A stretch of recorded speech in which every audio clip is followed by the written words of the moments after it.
has been a long time. So we actually got the project up and going. We just had a little quick video of earlier of me just dropping the engine out. I'm gonna give you a backstory on that. This is gonna be quick and sweet. No boring talking and all that.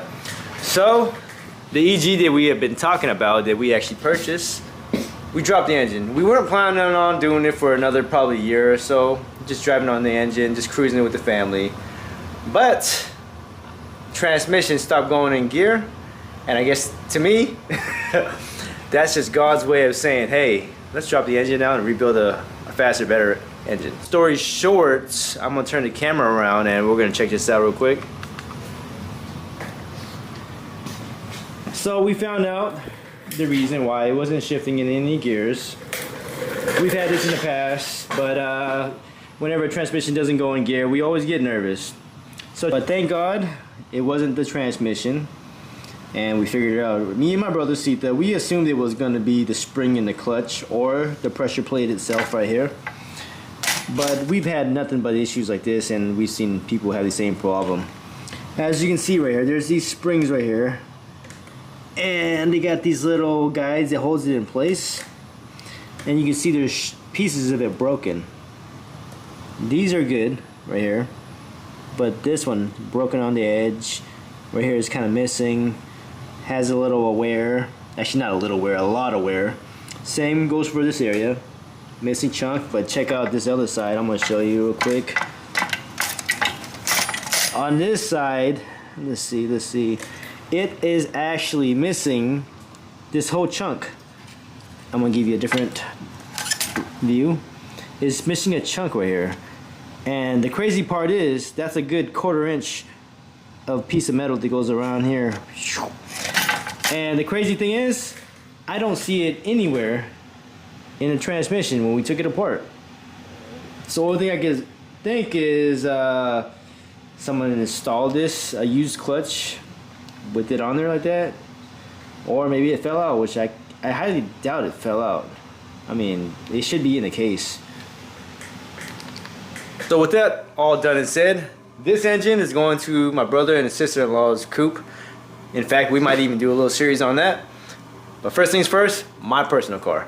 We're gonna do the EG, we're gonna do a personal series on that, a breakdown of everything. Everything's gonna be done in-house. Engine build's gonna be done here. Professional paint job is gonna be done here. You guys are gonna see that. But we're gonna do a complete series on this, and I hope you guys stay tuned. I'm trying to do less talking. Only talk when it's necessary.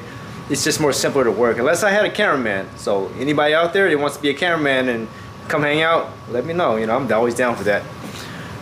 So I'm gonna turn the camera around and show you guys exactly the engine that's going in there right now. Okay, hold on.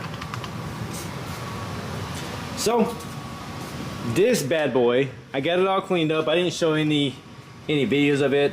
It's been sandblasted. The reason why I sandblasted it by hand, everything was covered, don't even worry, is because we are going to Cerakote this and Cerakote the transmission.